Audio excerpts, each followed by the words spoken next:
पाठ से। प्रश्न 1।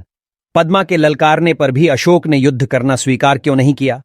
उत्तर। पद्मा के ललकारने पर भी अशोक ने युद्ध करना स्वीकार इसलिए नहीं किया क्योंकि उनके सामने कलिंग महाराज की वीरांगना पुत्री पद्मा स्त्री सैनिकों के साथ उनसे लोहा लेने के लिए खड़ी थी। स्त्रियों से युद्ध करना शास्त्र विरुद्ध है। यदि वह पद्मा के साथ युद्ध करते तो उनकी वीरता कलंकित होती तथा भारतीय आदर्श का महान अपमान होता। इसीलिए पद्मा के ललकारने पर भी अशोक ने युद्ध करना स्वीकार नहीं किया। अशोक को बदला लेने का अच्छा अवसर था, तब भी उसने बदला नहीं लिया। प्रश्न 2। पद्मा ने अशोक को जीवित क्यों छोड़ दिया?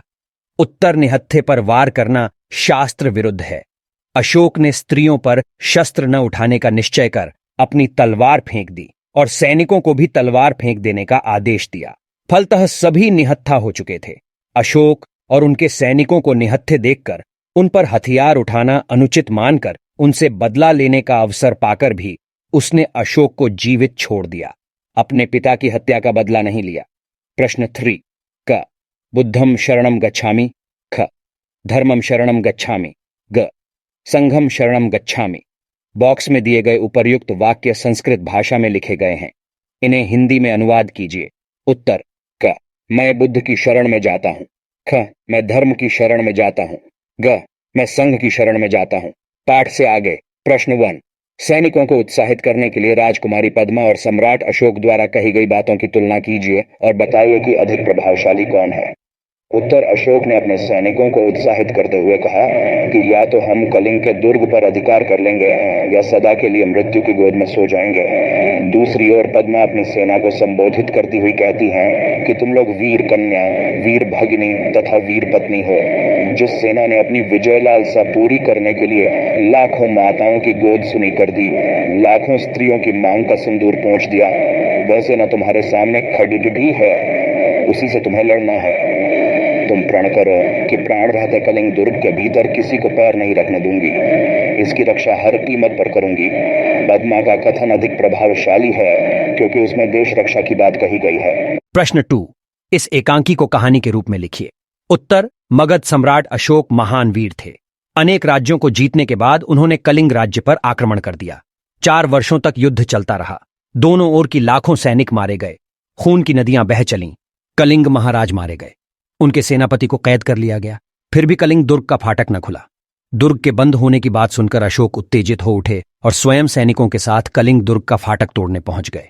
उधर कलिंग की राजकुमारी पद्मा स्त्री सैनिकों के साथ सम्राट अशोक से लोहा लेने पहुंच गई। अशोक स्त्री सैनिकों को देख स्तब्ध रह गए। उन्होंने स्त्रियों पर हाथ उठाना अनुचित मानकर अपनी तलवार फेंक दी। राजकुमारी के लाख ललकारने के बावजूद वे अपने प्रण पर दृढ़ रहे। राजकुमारी ने भी इन्हें निहत्था देखकर उन पर वार नहीं किया। अशोक ने कलिंग को स्वतंत्र छोड़ दिया। इतना ही नहीं, आगे कोई युद्ध न करने का भी प्रण किया। उन्होंने बौद्ध धर्म स्वीकार कर लिया और जीवन भर अहिंसा, प्रेम तथा सेवा व्रत का पालन करते रहे। प्रश्न 3। अगर आप अशोक या पद्मा की जगह होते तो क्या करते और क्यों? उत्तर। अगर हम अशोक या पद्मा की जगह होते तो हम भी वही करते जैसा उन लोगों ने किया। हम भी अपने आन मान सम्मान के लिए अपने प्राण की बाजी लगा देते, क्योंकि जन्मभूमि की रक्षा करने से बढ़कर कोई कार्य नहीं होता। इसी प्रकार हम अशोक की तरह प्राण देना अच्छा समझते, किंतु स्त्रियों पर हाथ न उठाते और राजकुमारी पद्मा की तरह निहत्थे पर वार नहीं करते, क्योंकि हमारे शास्त्र ने ऐसा करने से मना किया है। स्त्रियों पर हाथ उठाना तथा निहत्थे पर वार करना दोनों धर्म विरुद्ध कार्य हैं। इन दोनों को अपनाना हमारा राष्ट्रीय कर्तव्य है। प्रश्न 4। कल्पना कर बताइए कि यदि अशोक और पद्मा का युद्ध हो गया होता तो क्या होता? उत्तर।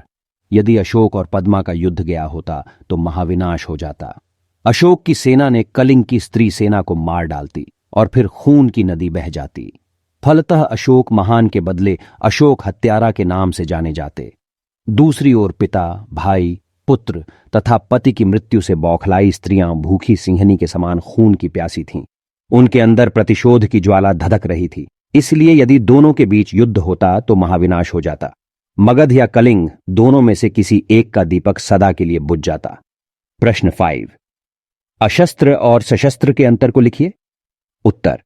अशस्त्र न शस्त्र, अर्थात जो शस्त्र के साथ न हो, किंतु सशस्त्र का अर्थ है कि शस्त्र के साथ होना। सशस्त्र किसी की हत्या कर सकता है तो अशस्त्र स्वयं मर सकता है, किंतु किसी को मार नहीं सकता। प्रश्न 6। युद्ध से हानियां विषय पर अपने मित्र को एक पत्र लिखिए। उत्तर, कंकरबाग, पटना 18/02/2024। प्रिय मित्र श्याम, नमस्ते। तुमने अपने पत्र में युद्ध से होने वाली हानियों के विषय में मुझे लिखने को कहा था। आज मैं उसी विषय में अपने विचार से तुम्हें अवगत कराने जा रहा हूं। मित्र, मानव जाति का दीर्घ इतिहास रक्तारक्त युद्धों की एक लंबी परंपरा रही है। अपने राज्य क्षेत्र के विस्तार के उद्देश्य से युद्धोन्मुख रहे हैं। वे अच्छी तरह जानते हैं कि युद्ध से किसी समस्या का निदान नहीं होता, अपितु समस्या और जटिल हो जाती है। चाहे देवासुर संग्राम हो या पाषाण युग के बर्बर मनुष्यों का युद्ध या आधुनिक साधनों से समलंकृत युद्ध, सभी युद्ध हैं। यह सच है कि भीतर का खूनी पिशाच ही लोगों को युद्ध के लिए प्रेरित करता है।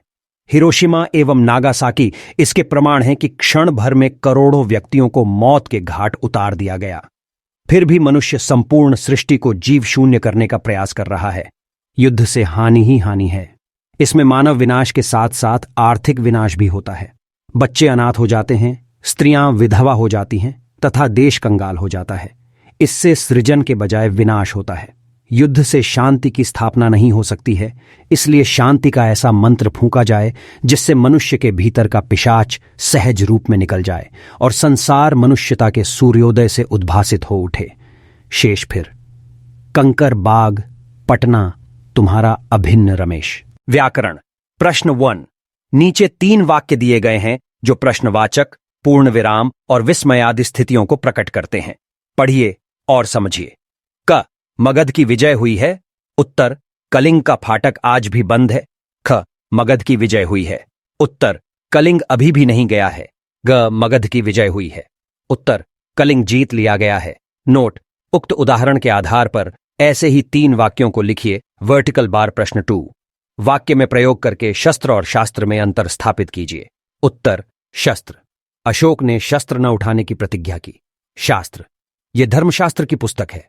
गतिविधि। प्रश्न 1। इस एकांकी के कुछ संवाद जोशीली आवाज में कहे गए हैं और कुछ नरम आवाज में।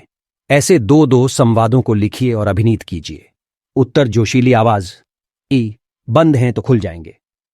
टी, जाओ जाकर सेनापति से कह दो कि कल सेना का संचालन मैं स्वयं करूंगा। ठी, या तो कलिंग के दुर्ग के फाटक खुल जाएगा या मगध की सेना वापस चली जाएगी। IV, बहनों, तुम वीर कन्या, वीर भागिनी और वीर पत्नी हो। वी, आज उसी से तुम्हें लोहा लेना है। Vertical bar. नरम आवाज। ए, तुम कौन हो? ए, अशोक तो मैं ही हूं। टी, राजकुमारी दोषी मैं हूं। AV, मैं स्त्रियों पर शस्त्र नहीं चलाऊंगा। वी, शास्त्र की आज्ञा है राजकुमारी।